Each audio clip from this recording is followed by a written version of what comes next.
ইরানিরা কোনোদিন আপনাকে সাহায্য করবে না, আমি লিখে দিলাম। ইতিহাস বলে যে করে নাই, ইতিহাস বলে তার পিছন দিক দিয়ে ছুরি মেরেছে সব সময়। ইতিহাস বলে এটা।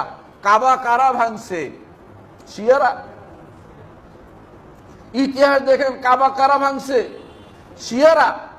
বাগদাদ কারা ধ্বংস করেছে? শিয়ারা।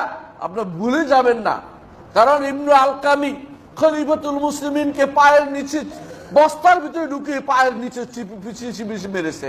এটার ইবনে আলকামি শিয়া। এবং এমন যখন হালাকু খান পর্যন্ত দয়া করেছে, বলছে অর্ধেক তাকে দিয়ে দেয়, অর্ধেক নিয়ে নেই। বলছে না, তাকে জীবিত রাখা যাবে না, জীবিত রাখলে আমার সমস্যা।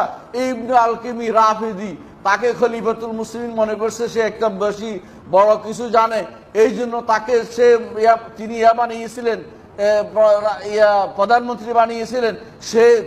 সেই শিয়াই তাকে পায়ের নিচে পিষ্ট করে মেরেছিল, এই শিয়া খলিফাতুল মুসলিমিনকে।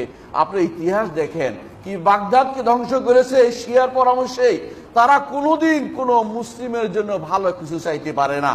আহলে হাদিস কারা? যারা পবিত্র কোরআন ও সহিহ হাদিসের অনুসারী। আল্লাহ রাব্বুল আলামিন পবিত্র কোরআন মাজিদের বহু জায়গায় কোরআনকে হাদিস এবং হাদিসকে কোরআন বলে উল্লেখ করেছেন। এজন্য আহলুল হাদিস শব্দের অর্থ পবিত্র কোরআন ও সহিহ হাদিসের অনুসারী।